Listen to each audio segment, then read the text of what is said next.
All right, what is up, everyone? Welcome back to Speech with Sports. This is Bert. Once again, I am with Sparsh, and today we are discussing something a little controversial, but it's about the vaccination status and what players need to be, or the NBA's rules for players that need to be vaccinated versus not vaccinated. Sparsh, why don't you go ahead and kick it off?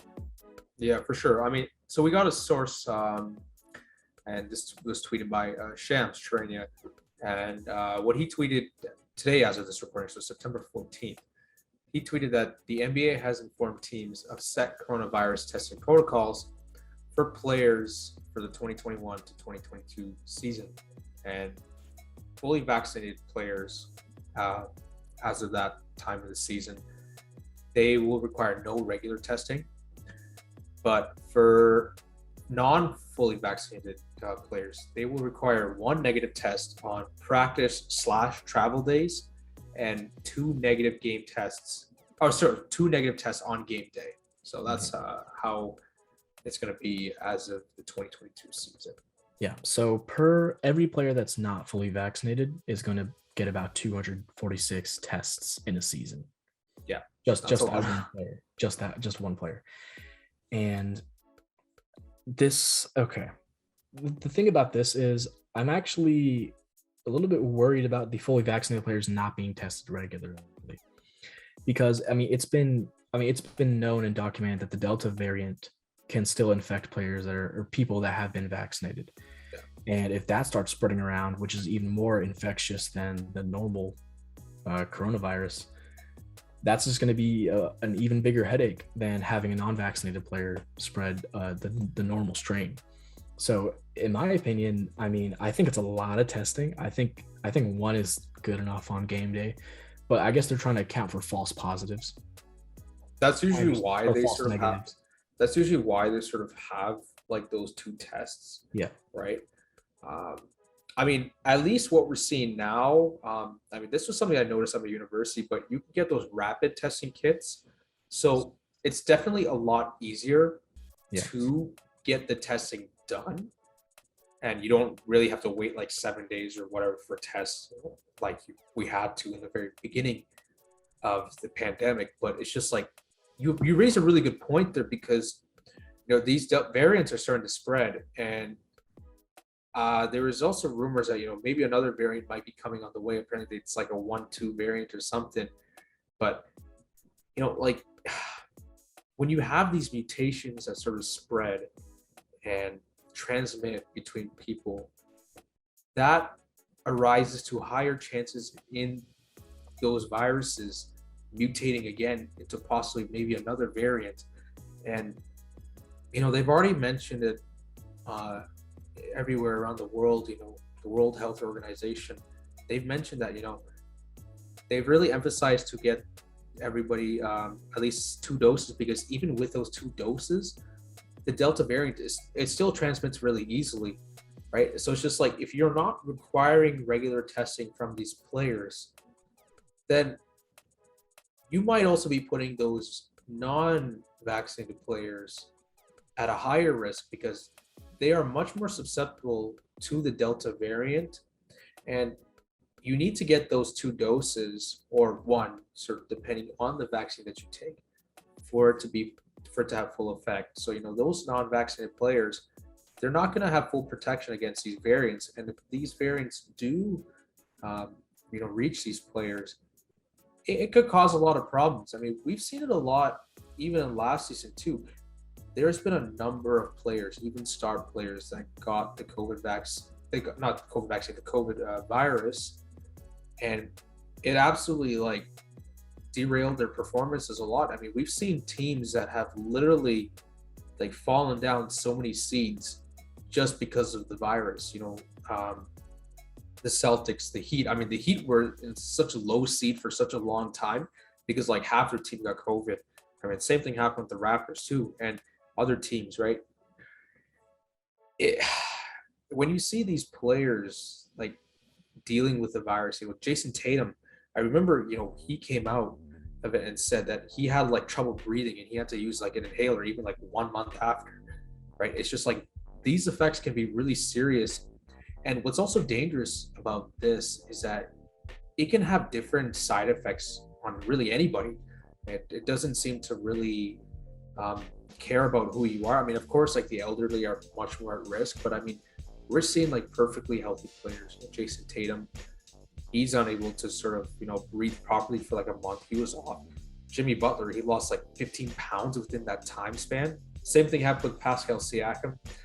Rudy Gobert, I mean, he was the first one to get it, but like, I mean, he was even experiencing, loss of taste, loss of like smell.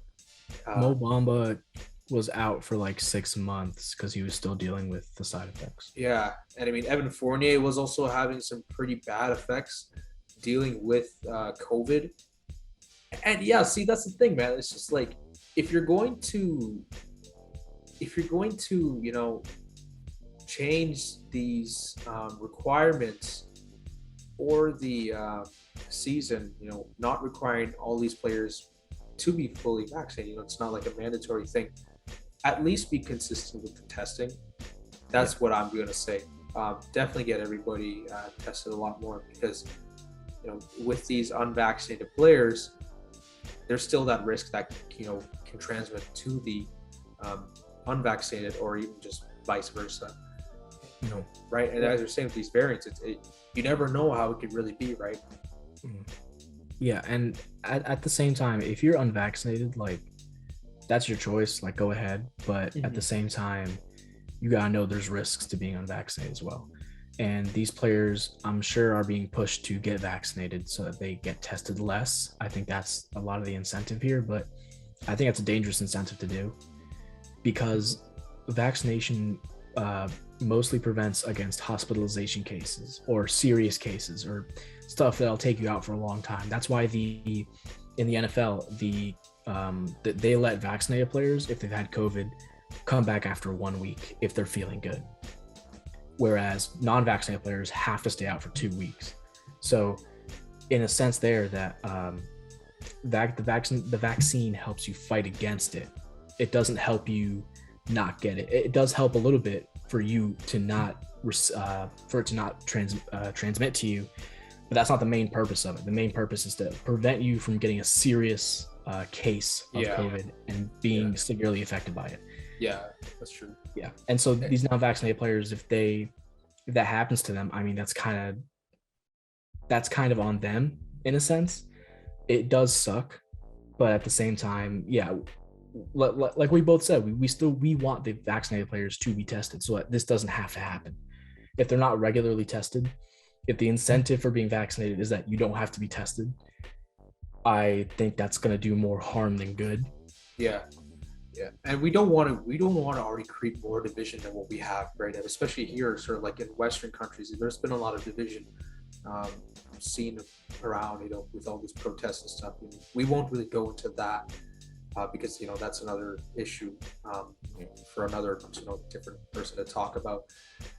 But yeah, I mean, as you were saying with these vaccines, right? I mean, if you are fully vaccinated, you have better resistance against the vaccine. I mean, against the virus, which sort of helps limit the transmission a bit. And we're seeing that with the increasing amounts of people that are getting vaccinated, we're seeing like the infection rate decrease, but still, I mean, it can spread, right? And with these mutations, and we're also seeing that the majority of hospitalizations are from unvaccinated people. I believe it's like 96%. That's a pretty significant amount, yeah. So I mean, the vaccine's doing its job in one sense of where it's not hospitalizing the people that get it for the most part. There are rare cases, obviously.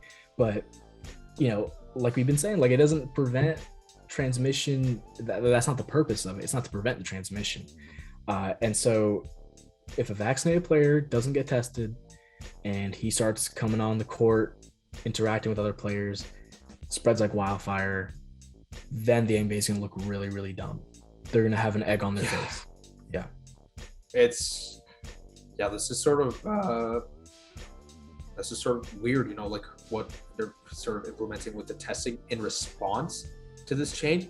I mean, yes, like let the people choose what they want to do, but I mean, if you're gonna have the players, require this, I mean, like not required, but like if you're gonna let the players choose whether to be vaccinated or not, I mean, at least be consistent with the testing. And this doesn't just go to the players. It's like, what about the coaching staff? What about all the other assistants, right? What about the other people that work in that facility as well? You're gonna also have to look out for these guys as well, right? Because I mean, these guys, they'll also travel and meet their families, right? And it's just like, if this stuff starts spreading, right? You could also see other small potential outbreaks that could spread and become worse, especially in these populated areas. Honestly, if you ask me, I think there's probably going to be a big outbreak within the first month or two of the season, and one or two teams are really going to suffer from it. Yeah, there's already been sort of rumors of like fourth waves, that might happen. Even where I am from, like in Canada, like around the Toronto area, Ontario-ish, there has been rumors, even with all this sort of vaccination stuff that's going on, there is an anticipated fourth wave that's going to come, in this final quarter of the year. So I mean, if the NBA really does, stick with this decision, I mean, they're kind of putting themselves in a pretty rough spot here based on sort of what the world landscape is right now around them.